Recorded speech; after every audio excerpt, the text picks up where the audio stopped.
وصفة المشقق بذوق الفراولة تجي طرية وبزاف بنينة. تبعوا معايا الوصفة حتى الآخر، نبدلكم كامل أسرار هاد الحلوة باش تجيكم مشقة وتجيكم طرية. للحلوة تاعنا نحتاجو 2 حبات تاع البيض، نضيف عليهم 2 علب تاع فلان فخاز، يعني كل علبة الوزن تاعها 50 غرام، يعني بين زوج 100 غرام. نضيف لهم رشة تاع الملح و2 مغارف تاع السكر. نخلطوا مليح هاد المكونات نتاعنا بالباتور. هنايا الباتور لازم باش يتخلطوا لكم مليح المكونات والخليط نتاعكم يرجع اللون تاعو رايح للابيض كيما راكم تشوفوا. بعد ما خلطنا مليح المكونات نتاعنا نجيبو نص كاس تاع الزيت ناقص اصبع، يعني ماشي نص كاس سوسوه، يعني ناقص اصبع، يعني تحت النص بشويه، ونبداو نضيفو في هذيك الزيت تدريجيا وانا نخلطو حتى يخلص لنا كامل هذاك النص كاس. وهنا نديرو مغرفه صغيره تاع عطر الفراوله. انا باسكو درت فلون فخاز حنديرو عطر تاع الفراوله، نتوما لا درتو فلون شوكولا ديرو عطر الشوكولا، درتو فلون تاع البنان ديرو عطر البنان، وهي رايحه يعني العطر يمشي مع الفلون اللي درتوه. نضيف عليهم 2 مغارف كبار تاع المايزينا اللي هي النشاء، وندخلو مليح هذيك النشاء في المكونات اللي درناهم. بعد ما خلطنا مليح نضيفو مغرفة صغيرة تاع خميرة الحلويات، ونضيفو الكاس الأول تاع الفارينة، ونبداو نضيفو الفارينة تدريجيا كيما راكم تشوفوا حتى نتحصلوا على عجينة تكون طرية.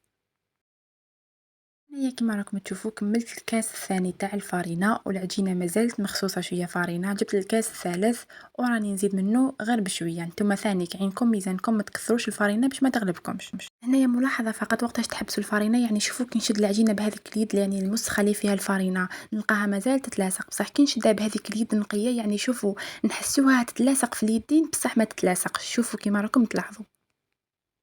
كما قلت لكم العجينه تاعكم خلوها طريه ما تيبسوهاش وتحسوها يعني راهي تتلاصق في اليدين، ما هي ما تتلاصقش. شوفوا كيفاش درت لي 2 كيسان ونص تاع الفارينه.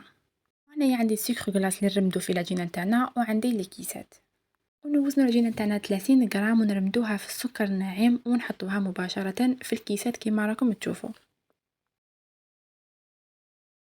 وهنايا بعد ما كملت شكلت كامل الحبات تاعي زينتهم بحبيبات تاع اللوز من فوق، سينو تقدروا تخلوهم هكذاك يجوا شابين. وندخلوهم للفرن على 180 درجة، ما تخليهمش يطولوا في الطياب، اعسوهم. وهاي ليك الحلوة تاعي هنايا بعد ما خرجتها من الكوشة، يعني شوفوا كيفاش جات مشقة. الله الله. كيما قلت لكم السر تاع المشقق كامل راهو في العجينة تاعكم، خلوها طرية ما تيبسوهاش. وشوفوا لي كيفاش طرية وتذوب في اليد قبل الفم. وكيما قلت لكم الكو كيما حبيتو، انا درت فخاز نتوما تقدروا ديروا كو واحد اخر.